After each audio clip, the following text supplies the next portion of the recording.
Wow, आज तो sir trick बताने वाले हैं और इस ट्रिक के बाद बस बोर्ड एग्जाम में जाकर उस ट्रिक के हिसाब से मैं क्वेश्चन लगा दूंगा और असर्शन एंड रीजन सॉल्व करके आ जाऊंगा। यस,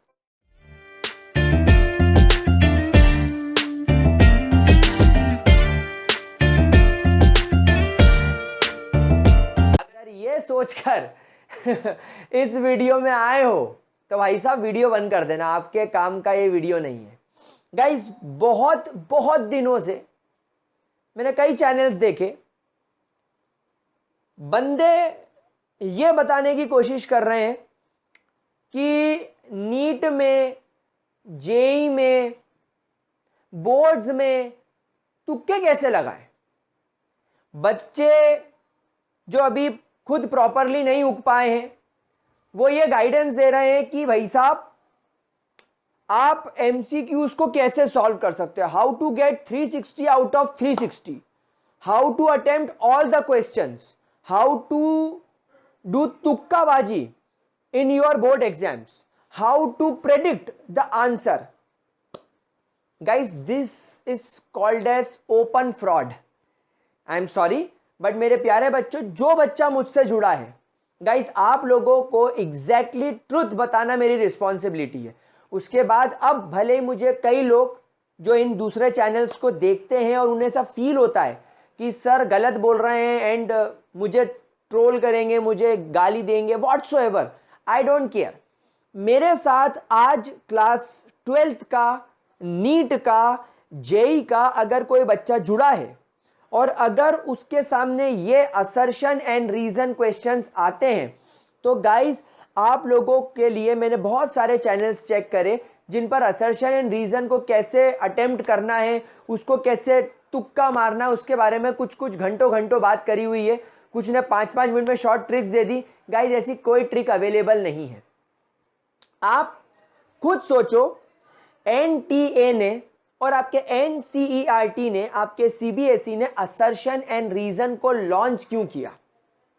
भाई, अगर आप लोग करेक्ट ट्रिक लगाकर, अगर आपके पास में कोई ट्रिक है और अगर आप उसका इस्तेमाल करके यहां पर तुक्का मार के बिना पढ़े बस उनके ट्रिक फॉलो करके अगर आप बोर्ड एग्जाम्स में लगाकर आ जाओगे तो वो पागल है सामने वाला। वो आपकी परीक्षा ले रहा है, वो आपको एग्जाम आपका ले रहा है, वो आपको एग्जामिन कर रहा है। तो वो आपको एग्जाम करने के, आपके एग्जामिनेशन आपका करने के लिए आपको हर पैरामीटर्स पे जज करना चाह रहा है। एक तरफ तो आप लोगों को ये लोग कहते हैं हमको एजुकेशन पॉलिसी बदलना है, हमको एजुकेशन में रिवॉल्यूशन लाना है, और दूसरी तरफ आपको तुक्का बताते हैं। तो it is all the game of views. But प्यारे बच्चों, यहां पर मैं आप लोगों के साथ बिल्कुल स्पेसिफिक टू द पॉइंट बात करने आया हूं। किसी भी तरीके की फालतू बकवास पर ना जाते हुए आप लोगों को मैं ये बताना चाहता हूं कि गाइस, जो एनटीए ने या एनसीईआरटी ने जो असर्शन एंड रीजन चीज लॉन्च करी है, उसको लॉन्च करने के पीछे सिर्फ ये मोटिव है कि आपने आपके सब्जेक्ट को कितना लॉजिकली पढ़ा है। अगर आपको एक पतली सी केमिस्ट्री का वॉल्यूम 1 और केमिस्ट्री का वॉल्यूम 2 दिया है तो आपने इन बिटवीन द लाइंस कितना पढ़ा है, आपने एक कॉन्सेप्ट को कितना एक्यूरेटली पढ़ा है, यह जज करने के लिए असर्शन एंड रीजन, पैराग्राफ्स और एमसीक्यूज को लॉन्च किया गया है। रट कर बड़े बड़े क्वेश्चंस लिखकर तो कोई भी पास हो जाता है। आप आज आपके आसपास देख लो, बीए, बीकॉम, बीएससी, ये जो छोटी मोटी डिग्री वाले जो लोग हैं ये कितने घूम रहे हैं, क्योंकि ये रट के 5 क्वेश्चन लिखकर आने वाले लोग हैं और इनकी वैल्यूज कुछ भी नहीं है। तो गाइस, अगर आपको literally assertion and reason solve करना है तो गाइस इसके लिए, to be very frank, there is no trick, there is only one trick, to read in between the lines. Lines के बीच में से आपको पढ़ना पड़ेगा और आप लोगों को जो सब्जेक्ट पढ़ रहे हो उसकी डेप्थ में जाकर पढ़ना पड़ेगा। मैं आप लोगों को इतनी श्योरिटी दे रहा हूं कि आप ग्रेविटी सर्कल पर अगर बायोलॉजी या केमिस्ट्री पढ़ रहे हो, दैट मीन्स आपको एनसीईआरटी पूरी घोल के पिला दी जा रही है, उसके बाहर कुछ नहीं आएगा। इसके बाद बस आपको आपकी तरफ से एक बार एनसीईआरटी रीड करनी है, एक बार उसके इंटेक्स्ट और एक्सरसाइज से क्वेश्चन लगाने। गाइस, इतना तो आप लोग हमारे लिए कर सकते हो, और अगर आपने इतना कर लिया तो फिर आप लोगों के लिए हलवा है। तो गाइस, चलो समझते हैं इसके पैटर्न को। असर्शन का मतलब क्या होता है, यानी आपके सामने एक एसर्ट कर दिया, आपके सामने एक स्टेटमेंट रख दिया, आपके सामने एक पॉइंट रख दिया। अब आपको उस पॉइंट को पढ़ना है। क्या है ये पॉइंट, चलो देखते हैं। ये इस साल के सैंपल पेपर में आया था that aquatic organisms are more comfortable in cold water as compare to hot water. यानी अगर आपके एक्वेटिक ऑर्गेनिज्म जैसे मछली ठंडे पानी में रहेंगे तो ये ज्यादा कंफर्टेबल फील करेंगे एज कंपेयर टू गर्म पानी। थोड़ा सा पानी गुनगुना हो जाता है। अब गाइस आपको इस स्टेटमेंट पर रुकना और आपको सोचना है कि ये कौन से चैप्टर से आया है। ये चैप्टर सॉल्यूशन से आया है, ये कौन से टॉपिक से आया है, तो ये हेनरी लॉ में से आया है। हेनरी लॉ क्या कहता है, जितना ज्यादा गैस पर प्रेशर लगाओगे गैस उतनी ज्यादा लिक्विड के अंदर डिसॉल्व होगी। जितना ज्यादा गैस का पार्शियल प्रेशर होगा उतना ज्यादा उसका मोल फ्रैक्शन होगा। और उसमें उसने एक बात यह भी बताई है कि अगर आप किसी गैस का टेम्परेचर बढ़ा दोगे तो temperature is inversely proportional to its solubility.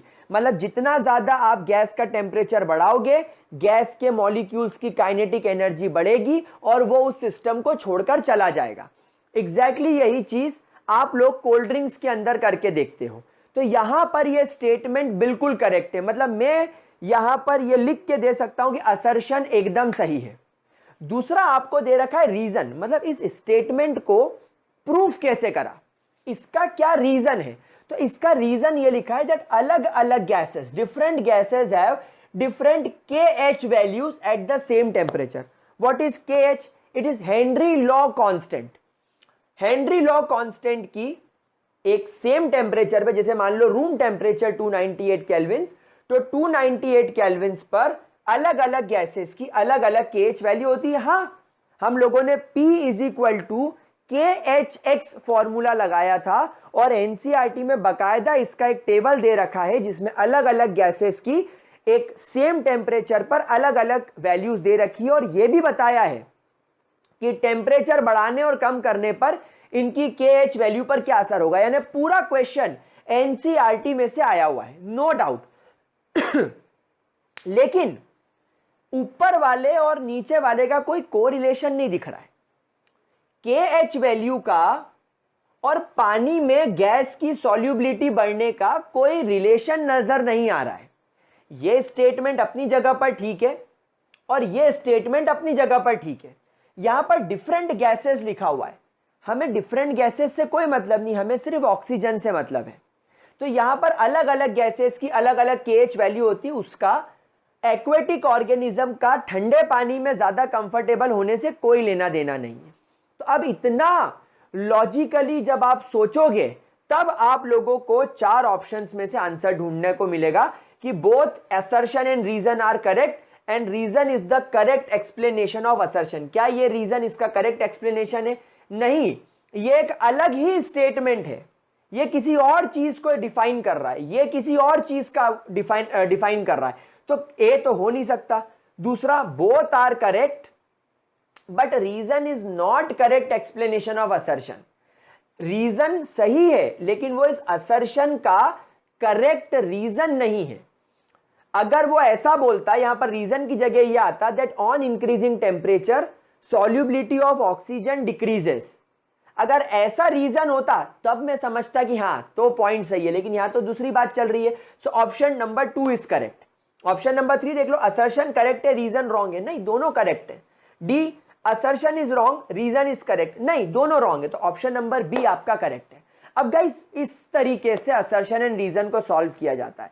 तो अगर आप लोग केमिस्ट्री पढ़ रहे हो, बायोलॉजी पढ़ रहे हो, फिजिक्स पढ़ रहे हो और अगर आपको असर्शन एंड रीजन सॉल्व करना है, अगर आपको MCQ सॉल्व करना है गाइस, तो there is only one way to read in between the lines. NCERT की एक एक लाइन को पढ़ना है, एक एक चीज को ऑब्जर्व करना है। एनसीईआरटी में अधिकतर जो टेबल्स दी हुई है वहां से क्वेश्चंस बनने के चांसेस होते हैं। सो गाइस करेक्ट तरीका यही होता है। अब इस साल 22 मार्क्स के ये लॉजिकल क्वेश्चंस आ रहे हैं। दैट मींस जो बच्चा लॉजिकली पढ़ेगा वही ग्रेटर स्कोर करेगा। और ये सच में एजुकेशन पॉलिसी का चेंज है, ये सच में देख रहा है कि आपने कितना साइंटिफिकली स्टडी किया। तो गाइस आई होप आपको ये बात समझ में आई होगी कीप ऑन प्रैक्टिसिंग, जितना प्रैक्टिस करोगे ये चीज इजी होती जाएगी। मैं कोशिश करूंगा अपने डीपीपीज में असर्शन एंड रीजन डालने की। तो गाइज आई होप आपकी आंखें खुली होगी इस वीडियो के बाद। मिलते हैं ऐसे ही अगले वीडियोस में, तब तक के लिए bye bye and have a great day.